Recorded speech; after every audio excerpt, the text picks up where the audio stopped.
C'était spontané, quoi. Une histoire. Ah ouais? Ok, cool. Bonjour, moi c'est Steve Denef, directeur Sales et Business Development de l'ACL, 43 ans, plein d'envie de changer un petit peu les choses sur le marché luxembourgeois. Et je suis au bon endroit pour changer la mobilité.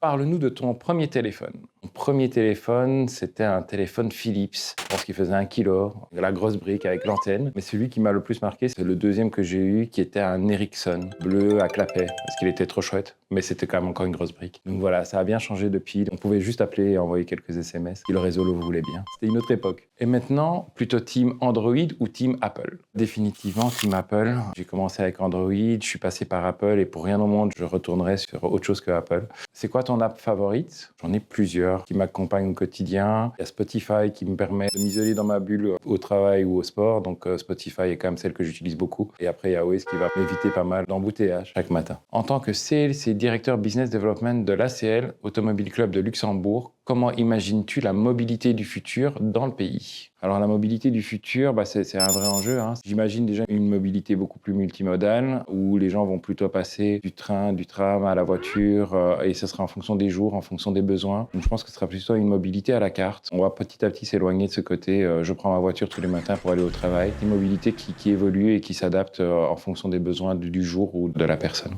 Pour ou contre la voiture autonome avec la 5 ou 6G? Clairement pour. Alors il y a deux choses. Il y a la voiture, c'est quand même le plaisir de la conduite. Et donc ça, c'est vraiment cool. Et je pense que pour ça, la voiture autonome, c'est pas une bonne idée. D'un autre côté, le temps qu'on passe dans la voiture sur des trajets maison, travail, si ce temps-là, on pouvait le récupérer pour faire autre chose que d'être dans des embouteillages, ça apporte aucun plaisir. Donc plutôt pour à ce niveau-là. Et globalement pour la voiture autonome parce que c'est la techno et je pense qu'il faut embarquer la techno avec nous. Aujourd'hui, on a tous dans le téléphone GPS, musique, Apple, CarPlay. Penses-tu que la connectivité a changé notre conduite? Oui et non. Je pense que oui, aujourd'hui, on a beaucoup d'éléments qui vont nous perturber dans notre conduite. D'un côté, on a envie de dire c'est moins bien qu'avant parce qu'on est perturbé. Mais avant, en fait, on prenait le téléphone à la main, on le posait à l'oreille, on faisait encore moins attention. Certains n'ont jamais connu ça, mais on utilisait des cartes qui mettaient un obstacle entre nous et le volant. Donc je pense que oui, ça a évolué, mais dans le bon sens. Après, c'est une question de bon sens aussi, d'utiliser toutes ces technos pour améliorer notre conduite et pas pour se distraire. Avec des milliers de personnes sur les routes chaque jour au Luxembourg, comment décrirais-tu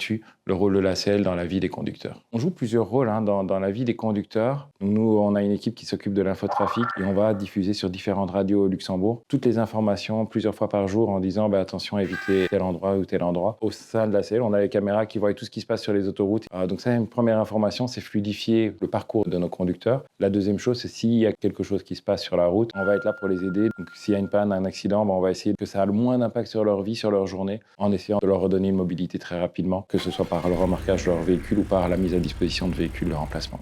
En tant que professionnel du secteur automobile, quel message ou quelle recommandation donnerais-tu aux conducteurs pour renforcer la sécurité sur nos routes? Pas un conseil, peut-être un message, c'est oui, aujourd'hui, la tentation de prendre son téléphone, elle est là, mais on sait que quand on fait ça, on prend des risques pour nous et pour les autres. La sécurité routière, c'est l'affaire de tous. Mais j'ai pas envie d'être moralisateur ici, c'est juste du bon sens et faites en sorte de ne pas vous mettre en danger ou de ne pas mettre les autres en danger.